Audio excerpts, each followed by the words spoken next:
All right, it's time for me to get real with you and share a few things with you that other content creators on YouTube may not share with you.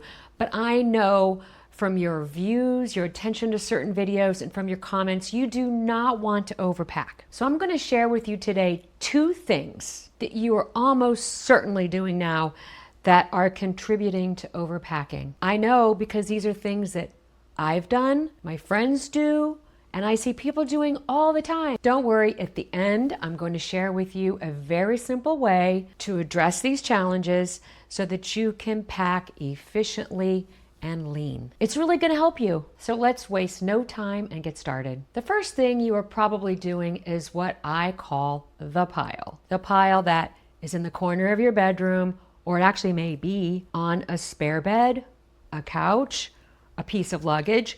You know, it's where you throw those things that you might want to take on your vacation. It's where you put that jacket that you've never worn that would be perfect for your holiday trip, that bathing suit for your Caribbean trip, or the boots for Italy. Everything goes in the pile. Then, a week or 2 before, you go through the pile to figure out what it is that you actually want to bring and pull out the things that you're not going to bring because you really want to pack lightly, right? If you're wanting to pack lightly, you are being really hard on yourself.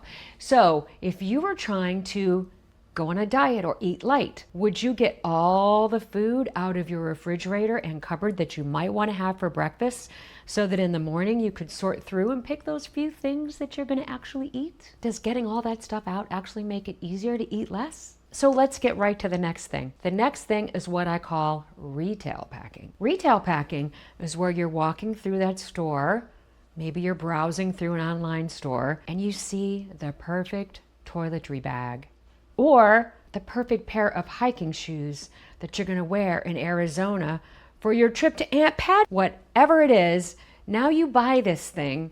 And the thing about it is we get it, and then we feel we need to bring it because we bought it, we spent money on it. And then if we don't bring it, we sort of feel guilty and feel like we need to bring it on another trip, right? I know, we all know the deal. We all do this. So the average person now puts that stuff into the pile too. So you start to pull out the things you're not going to bring, but there's something now that's been added. There's an emotional layer. There's some stuff you kind of really want to bring. You really, really want to bring it. So you take it out, and although it's not in the pile, it's in your closet or in the stack over there. You might have the purgatory pile, I call it. And then you finally start to pack. You stuff stuff into the cubes. You put it in your bag. And then if you do the second thing that I would normally do before the trip, it is then I repack a couple days before because I don't want to bring so much stuff. But then if there's any extra room, I stuff a couple of those things in there anyhow because I really wanted to bring them. Before I get to the antidote, I just want to say that the pile and retail packing are part of how we get excited about the trip. They're almost part of the experience.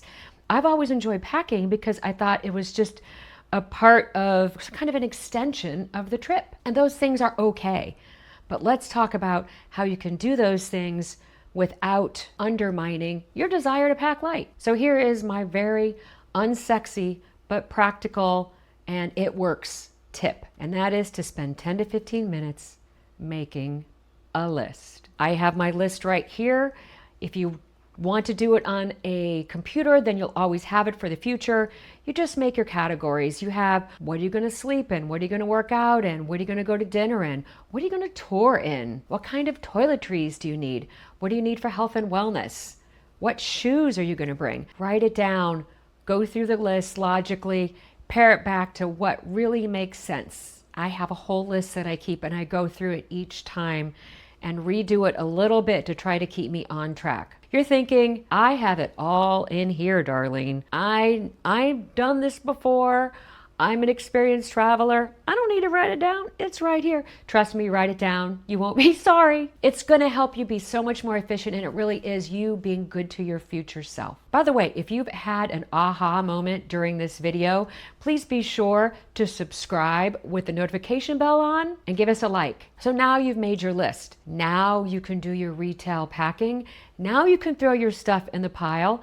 And it's going to be so much easier in the end to pack the things that you need and want without putting extra time and effort in. I hope you found this helpful today. Please give us a thumbs up if you did. Have a great day.